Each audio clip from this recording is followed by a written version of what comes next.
ગુજરાતના પ્રદેશ પ્રમુખ અમિત ચાવડાએ પત્રકાર પરિષદ યોજી ગૃહમંત્રી પર પ્રહાર કર્યા છે. તેમણે કહ્યું ગૃહમંત્રીના વિસ્તારમાં બુટલેગરો અને ગુંડા તત્વો બેફામ બન્યા છે.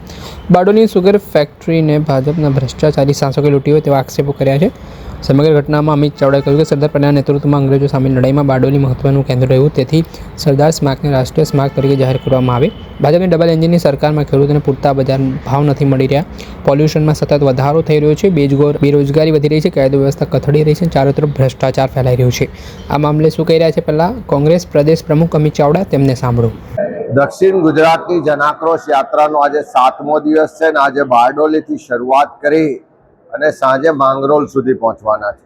આજે સવારથી જ બારડોલીથી શરૂઆત કરી કે જ્યાં સરદાર સાહેબની એ ભૂમિ કે જ્યાં તે ઐતિહાસિક રીતે અંગ્રેજો સામેની લડાઈનું નેતૃત્વ થયું. આજે લોકો એકી અવાજે માંગ કરી રહ્યા છે કે સરદાર સ્મારકને રાષ્ટ્રીય સ્મારક તરીકે જાહેર કરવામાં આવે.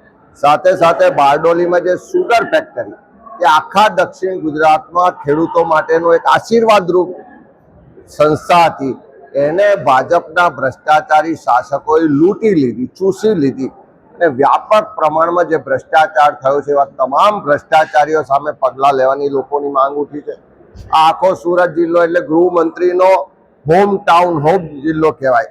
પણ અહીંયા ગામે ગામ લોકોની ફરિયાદો મળે છે કે દારૂ ને ડ્રગ્સને કારણે યુવાધન બરબાદ થાય છે, બુટલેગરો બેફામ થયા છે, જે ગુંડા તત્વો છે એની દાદાગીરી, હેરાનગતિ એટલી હદે છે કે બેન દીકરીઓને રાતે નીકળવું મુશ્કેલ પડે છે.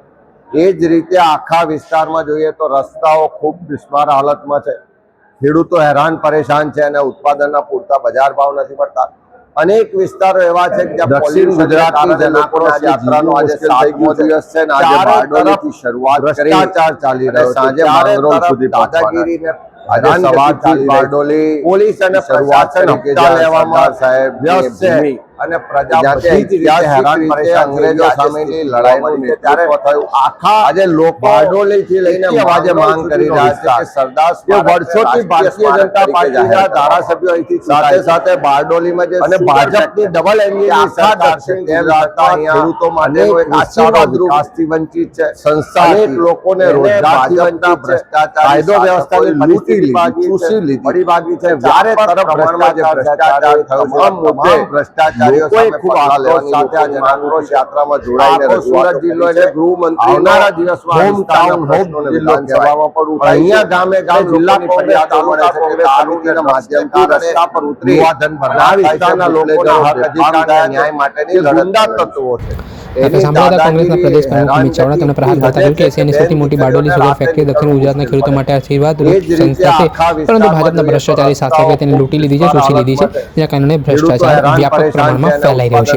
દર્શક મિત્રો, આવા જ વિડીયો જોવા માટે અનકવરેજ ન્યૂઝ જોતા રહો.